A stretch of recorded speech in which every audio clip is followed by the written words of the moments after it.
Hello, hello, and welcome to Grow to Glow. Thank you for being here with me. I am Dr. Thashna Walsh, and I am here to give you some insights so that you can start thinking in a different way, so that you can start elevating yourself to a higher vibration. Now, today's topic is something that's on my heart, based on something I heard recently. I was listening to a love song. I cannot remember the exact song it was, but the gist of it was, I have so much love to give. I have so much love to give. Come on and let me love you. Come on and let me give you this love. Now, if you listen to a lot of old-fashioned love songs, I'm not sure about now because I don't really listen to those things much anymore, because I'm doing other things. But if you listen to those, when we are in a state where we want to experience love, we say we have a lot of love to give. And it's not, I'm not, okay, again, I am not saying you don't have love to give, but I'm saying if you have love to give, then give it, okay? Um, but check yourself to see whether you're coming from a space of, I am empty of love, therefore I want you to come and give me love. Because I find that that's how my headspace was, um, uh, some time ago. That's what my headspace was. It was, you fill me up. You fill me up because I am empty. I have so much love to give. But it's not that you have the love to give because you're empty of love. Because if you think about these love songs, they're always so whiny and sad. When you're full of love, you're not whiny and sad. You're full, you're bubbly, you're overflowing, you're giving joy and peace and grace and sharing and giving and compassion and wonderful things. You're feeling good inside yourself. You're not feeling sad and whiny, pining for someone. No, because you are basically a light, a big, bright, shining light of love. That's somebody you're pining for. They're either going to be with you because they can't resist, because everybody's attracted to love, or they are going to resist you because they are not on the same vibrational frequency that you are. And then if you're on that frequency, why would you look to attract someone in your life at a lower frequency? What you would want to do is be compassionate toward that person and show them how to love, teach them how to love, but in your actions as opposed to you pining after them. When you're in unconditional love, you're not pining. You're just in a state of giving. You're in a state of, I am whole, I'm complete, I don't need anything. But when you're attracted, you're always attracted to the same sort of frequency. So someone that's in that frequency. So check yourself. Are you empty of love? Is your glass sort of half full, a third full, or just almost empty? Because then you'll feel it in your heart. And you know what it feels like? It feels like sadness. It feels like depression. It feels like anger. It feels like hate. It feels like I don't care. It feels like I can't be bothered. It feels like I just want to go to sleep. It feels like do it yourself. It feels like mean. It doesn't feel positive. So when you're full of love, you know it because you just want to give, you just want to love, you just want to share. And when people are in the lower vibration, it doesn't rock your boat. You see them for where they're at and you respect them as another human being on the planet, walking their journey, feeling some struggles and going through it and dealing with it the best way they know how. And you love them from there. And you love them from there. That's when you're full of love. That's what love is, which is why um, Jesus is so popular, because that's the state he lived from. That was his nature. And that nature also lives inside all of us if we just allow it. It just means learning how to let go of limitations, of the baggage, of the mindset that we're wired in.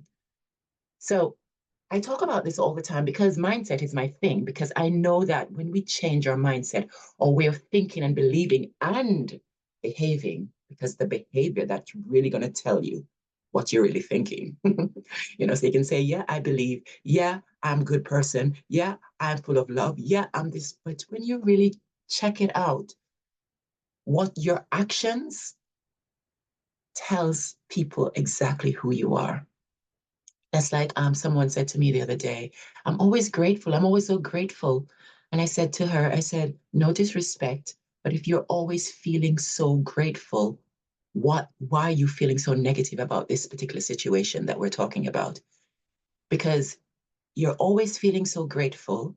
That means any situation that you're faced with, there's an opportunity to be grateful within that. And I know that probably screams in some people's head. You just don't get it. That just sounds weird. But in every opportunity, in every situation, sorry, there is an opportunity to be grateful, because every situation, good or bad, is an opportunity to say thank you or to learn something so that you can say thank you. But it's always a gratitude moment, always, every time. And until you learn that, then you can't be saying, I'm full of love, I'm grateful, I'm this, I'm that, because your body, your heart, your gut, all of these energy centers will tell you whether you're being honest with yourself or not. So check that out. How am I feeling? Am I feeling guilty? Am I feeling shame? Am I feeling some heaviness, some tightness, some tension? You're feeling any of that in any of your energy centers through your body? Then it's your spirit trying to tell you, it's your soul calling out to you saying, hey, we've got some healing to do. Okay. I used to really resist that word healing. I don't know why.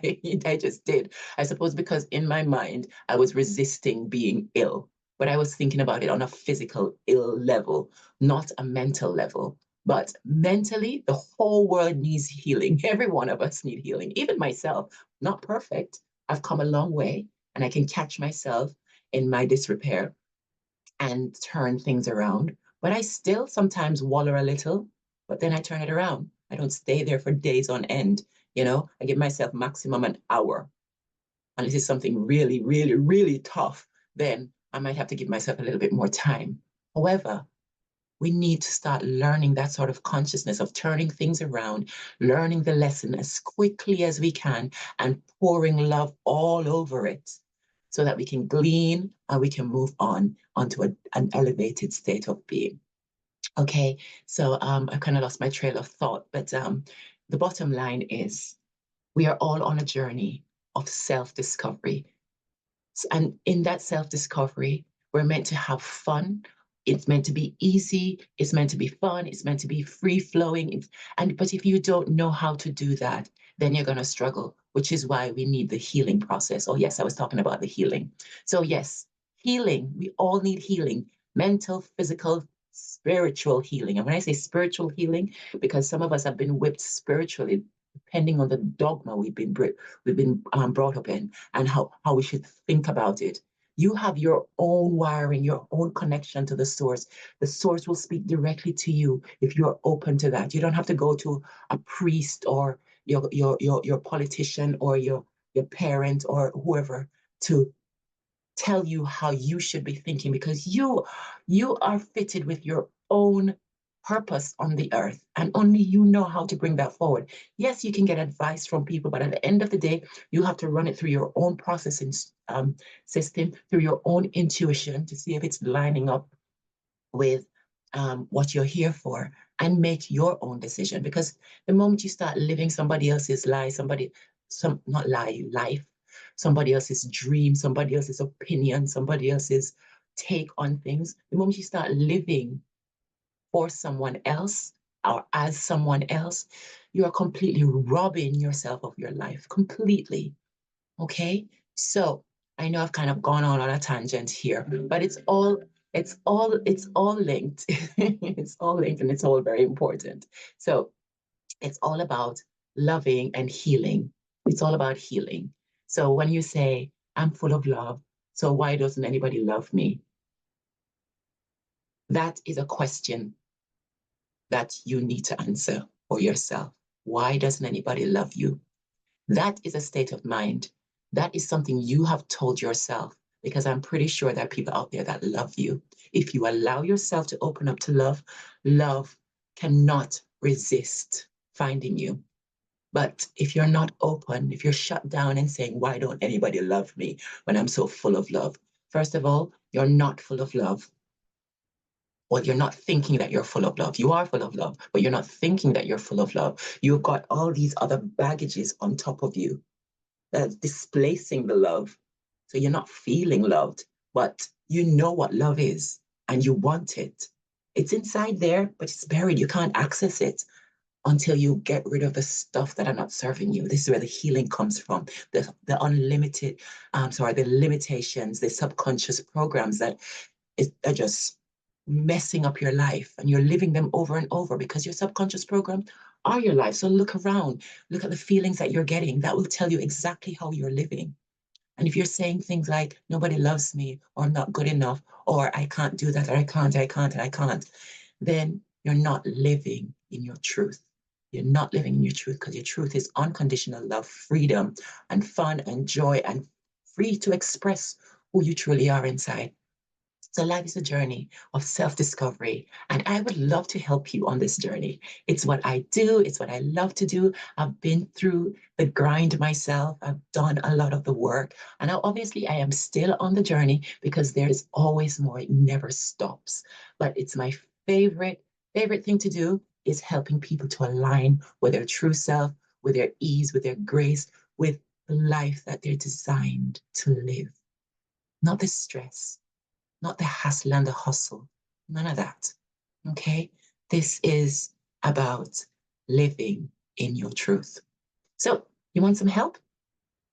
Book an ignition call with me. You and I can sit for an hour, one to one, on Zoom, having a conversation, seeing where you're at, what you need help with, how we can nudge you in the right direction, how we can inspire you, empower you to make different choices, to start thinking in different ways in order to start sprouting new, loving, exciting, fun ways of living. If you're interested, please see the link below. That'll take you to the website. You can read a little bit more about the coaching program that I offer as well. And also gives you the opportunity to book that ignition call with me. I look forward to talking to you. I cannot wait. I'm so excited for you, for your life, because once you start thinking in a different way, once you start behaving in a different way, once you start using certain tools in order to rewire your mind, because your mind is not it's set is 95% of your mind, the subconscious. 95%. It's a massive powerhouse. Okay. So you thinking positively is not going to do it. It's much more than thinking positively. It's a complete recoding of your nervous system in order to get there. So yes, there's gonna be some work to do, but let's get started with just an ignition call to see how we can start pointing you into the right direction based on what's going on in your life right now. Let's talk about what we can pick up to show you that, okay, this is what's happening with you. This is why you're feeling this. This is why that's going on. And then it's up to you where you want to take it after that. Okay? So talk soon. Have a wonderful day. Bye.